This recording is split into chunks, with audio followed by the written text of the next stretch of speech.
Electoral bond scheme, supreme court ने तत्काल प्रभाव से लगाई रोक।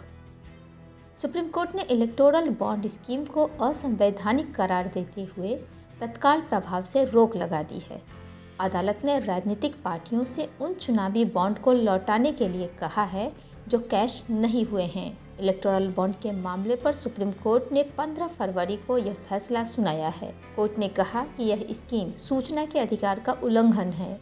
इतना ही नहीं, उच्चतम न्यायालय ने SBI से 6 मार्च तक चुनावी बॉन्ड की जानकारी के लिए भी कहा है। आपको बता दें कि सुप्रीम कोर्ट में चुनावी बॉन्ड की वैधता पर सवाल उठाते हुए कुल 4 याचिकाएं दाखिल की गई थी और कोर्ट ने पिछले साल ही अक्टूबर में इस पर सुनवाई की थी और नवंबर में फैसला सुरक्षित रख लिया था। चुनावी बॉन्ड स्कीम को चुनौती देने वाली याचिकाओं पर फैसला सुनाते हुए CJI DY चंद्रचूड़ ने कहा, बेंच का फैसला एक मत है।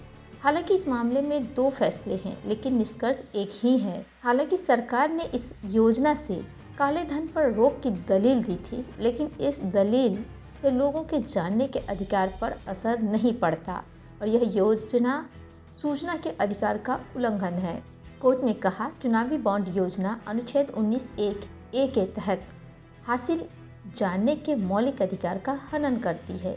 भले ही हर चंदा सरकारी नीतियों को प्रभावित करने के लिए नहीं होता, कुछ लोग राजनीतिक लगाव के चलते भी चंदा देते हैं और इसको सार्वजनिक करना सही नहीं होगा।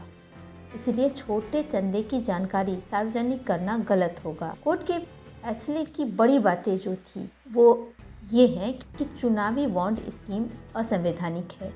चुनावी बॉन्ड स्कीम RTI का उल्लंघन है। इनकम टैक्स एक्ट में 2017 में किया गया बदलाव, बड़े चंदे को भी गोपनीय रखना असंवैधानिक है। कंपनी एक्ट में हुआ बदलाव भी असंवैधानिक है। जनप्रतिनिधित्व अधिनियम में 2017 में हुआ बदलाव भी असंवैधानिक है।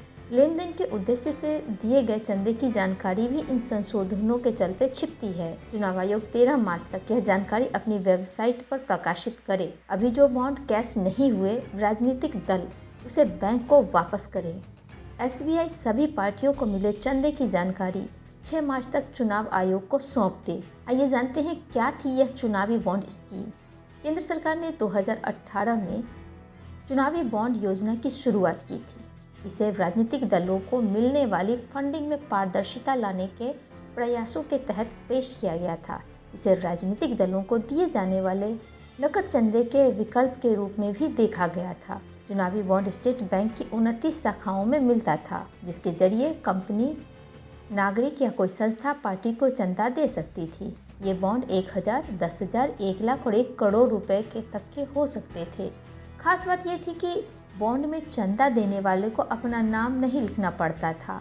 हालांकि इन बॉन्ड को सिर्फ वे ही राजनीतिक दल प्राप्त कर सकते थे जो जनप्रतिनिधित्व अधिनियम 1951 की धारा 29(a) के तहत रजिस्टर्ड हैं और जिन्हें पिछले लोकसभा या विधानसभा चुनाव में 1% से अधिक वोट मिले हों। इस तरह की अपडेट खबरों के लिए बने रहें MG मीडिया न्यूज़ के साथ।